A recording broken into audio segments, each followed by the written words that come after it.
Een van my mooiste herinneringe as jong student, ek dink ek was in my eerste jaar. Toe kom my pappa en my mamma van Beaufort Wes af. My pappa vat nou sy 5 dogters om Rigoletto te gaan kyk.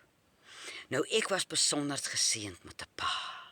My pappa het nie net rugby gaan kyk nie. Hy in die ou dae dan ry al die manne van Kanaven af Nieuweland toe en hulle kyk rugby en hulle ry weer terug.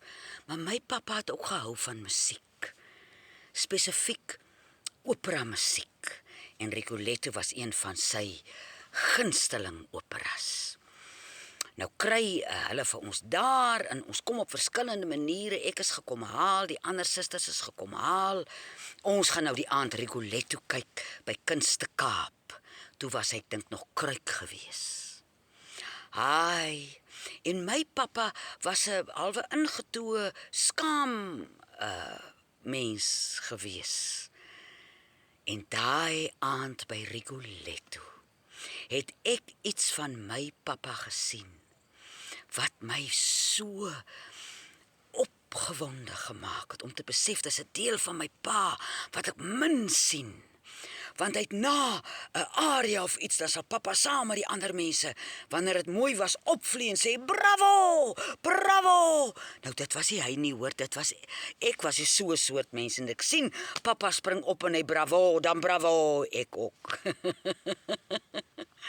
Haai, en toe pause nou kom, jy weet mos hoe mens is as jy 20 is, jy dink 'n restaurant is die beste ding op aarde.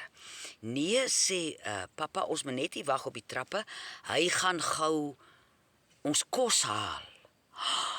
Julle, en ek raak my aan die skaam daar vir my ouers, wat nou padkos gebring het, wat ons nou daar iewers moet sit en eet, want en hy as ek nou daaraan dink, my mamma se padkos was van 'n ander land af, dit was die beste padkos.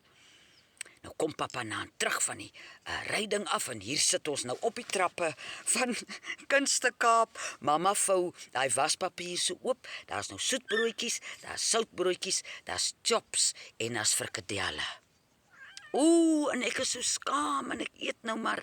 En my ma en my pa het nie 'n saak nie. Hulle is hier vir die opera en hulle is by hulle kinders, hulle is bitter gelukkig. En na pause, toe ek nou vir my klaar opgeskaam het, gaan ons weer in, nou gaan ons verder kyk na wat maak Rigoletto. Ai, julle. Daai aand was vir my 'n soort towergeleentheid. Van ongelooflike musiek, van die dekor, van saam met my ma en my pa. Ons susters moes altyd so sit, van die grootste een tot die kleinste. Ek is hier in die middel, ek is nommer 3. En om so in 'n ry te sit en te besef, ons is hier iets ongeloofliks aan die beleef. En ons almal kom met die Karoo uit, waar operahuise nou nie regtig volop is nie. Maar daai gesinnetjie van 7 in die ry bly my tot vandag toe by. En toe ons nou afgelei word by ons verskillende plekke, was die harte maar vol, want ons het maar bitter swaar agtergebly. Maar daai wonderlike aand, die goud van die aand wat ons kon deel,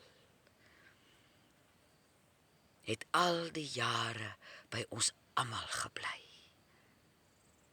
En as ek en my susters so praat oor ons ouers en as die verlange so dik loop, dan is hierdie aand een van die herinneringe wat altyd vorentoe kom. Waar ons besef die wonderlike voorreg wat ons gehad het om iets soos Rigoletto as 'n gesin van 7 nog te gaan kyk.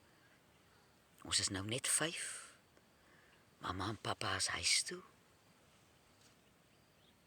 Maar daardie aand, as ek daaraan dink, dan voel dit vir my hulle loop nog hier op die aarde.